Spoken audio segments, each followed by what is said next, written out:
Exodus chapter 22, verse 1 through 31. Protection of property. Whoever steals an ox or a sheep and slaughters it or sells it must pay back 5 head of cattle for the ox and 4 sheep for the sheep.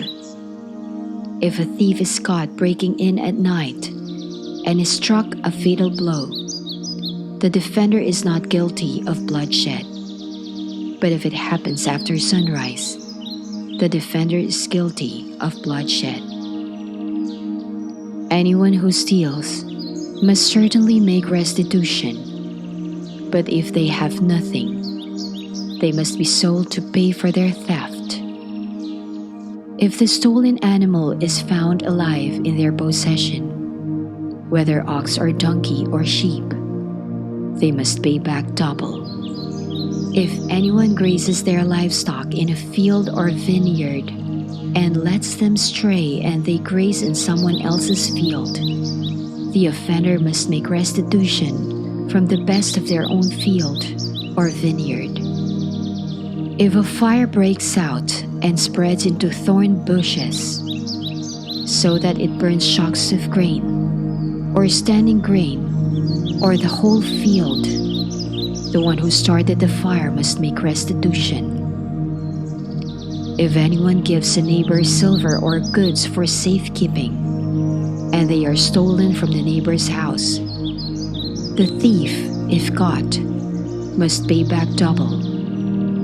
But if the thief is not found, the owner of the house must appear before the judges, and they must determine whether the owner of the house has laid hands on the other person's property.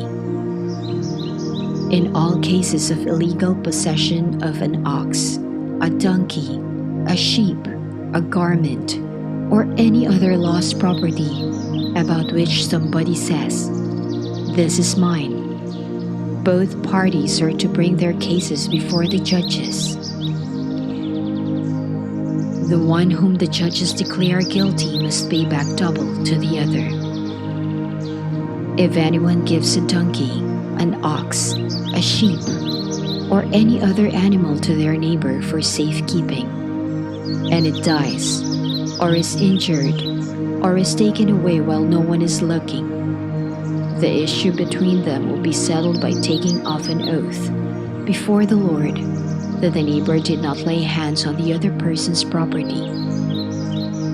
The owner is to accept this, and no restitution is required. But if the animal was stolen from the neighbor, restitution must be made to the owner. If it was torn to pieces by a wild animal, the neighbor shall bring in the remains as evidence and shall not be required to pay for the torn animal. If anyone borrows an animal from their neighbor, and it is injured or dies while the owner is not present, they must make restitution. But if the owner is with the animal, the borrower will not have to pay. If the animal was hired, the money paid for the hire covers the loss. Social responsibility. If a man seduces a virgin who is not pledged to be married and sleeps with her, he must pay the bride price, and she shall be his wife. If her father absolutely refuses to give her to him, he must still pay the bride price for virgins. Do not allow a sorceress to live. Anyone who has sexual relations with an animal is to be put to death. Whoever sacrifices to any god other than the Lord must be destroyed. Do not mistreat or oppress a foreigner, for you were foreigners in Egypt. Do not take advantage of the widow or the fatherless. If you do and they cry out to me, I will certainly hear their cry.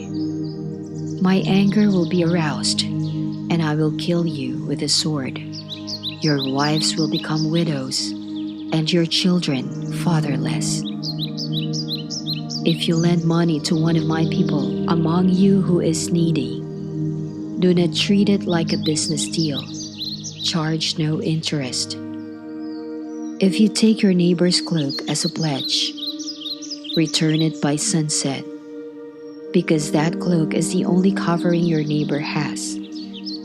What else can they sleep in? When they cry out to me, I will hear, for I am compassionate. Do not blaspheme God or curse the ruler of your people. Do not hold back offerings from your granaries or your vats. You must give me the firstborn of your sons.